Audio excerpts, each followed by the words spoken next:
Bonjour.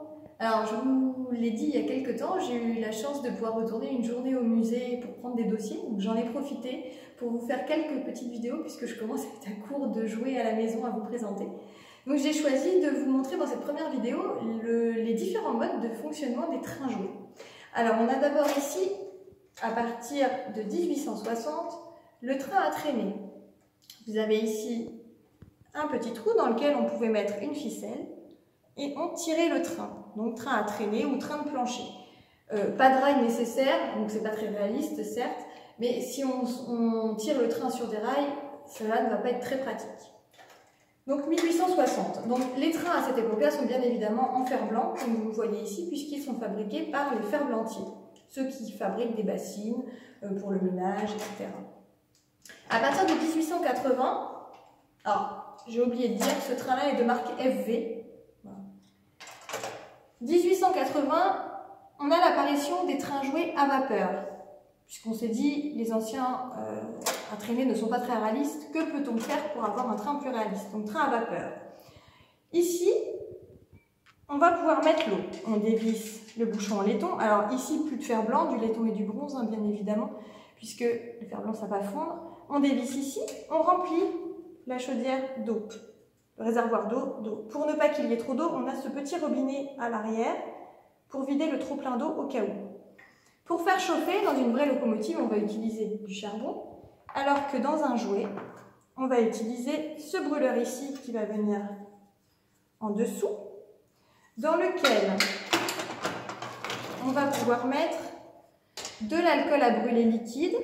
L'alcool à brûler liquide va imbiber les mèches. On va allumer les mèches avec une allumette. On va avoir deux flammes qui vont venir chauffer l'eau qui est à l'intérieur. Alors, il ne fallait pas trop aimer ces enfants pour leur donner des jouets comme ça, hein, vous imaginez. Alors, on n'a quand même pas eu de récit qui relatait des incendies de maison dus au train jouet, mais c'était quand même assez dangereux. Donc ça, c'est 1880. Et on avait quand même le petit bonus, le petit sifflet ici. Donc ça, c'est Radiguet, un Français, hein, qui a fait cette locomotive.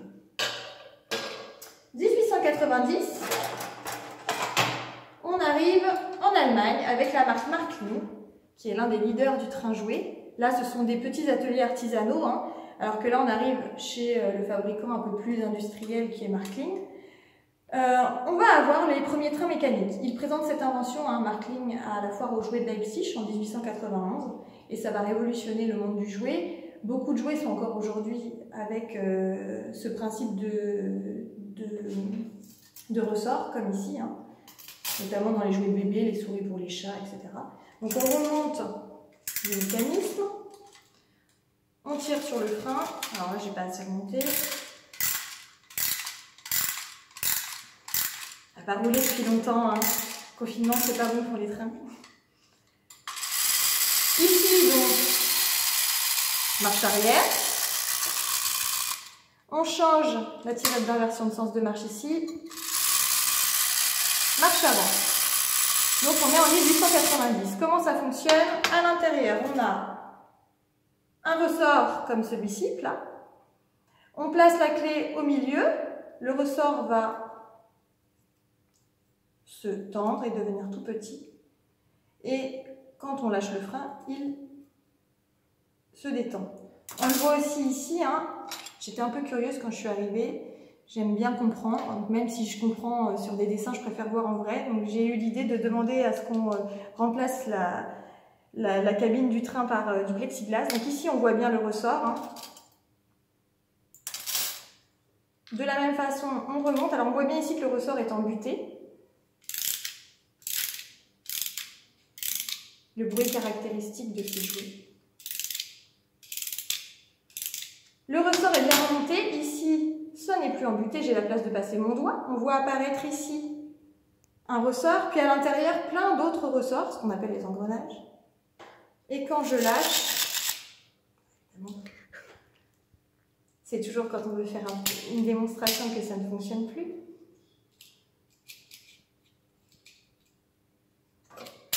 Et voilà, le confinement, encore une fois, s'est grippé.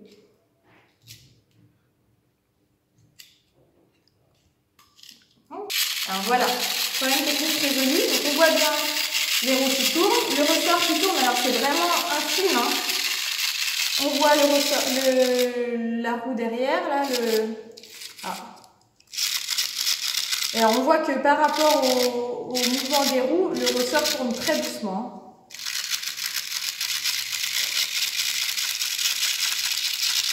Voilà, et là il va bientôt s'arrêter puisqu'il revient embouté ici. Et voilà. Voilà le principe du train mécanique. Et pour finir, donc le train électrique ici, donc ça à partir de 1900. Alors, sauf qu'à partir de 1900, on ne sait pas vraiment réduire le courant. Donc on va avoir des trains qui sont assez dangereux puisqu'on a 110 volts dans la douille volante au plafond et donc aussi 110 volts dans les rails et dans le train. Donc les enfants se prennent des châtaignes quand même s'ils touchent au rail. Mais on a ces premiers trains et ils fonctionnent grâce au patin ici. On a le plus qui arrive au niveau des roues sur les rails et le moins qui arrive au niveau du frotteur central. Voilà. Donc voilà, vous avez pu découvrir les 4 différentes façons de jouer au train entre 1860 et à peu près 1900. On se retrouve demain pour une nouvelle vidéo.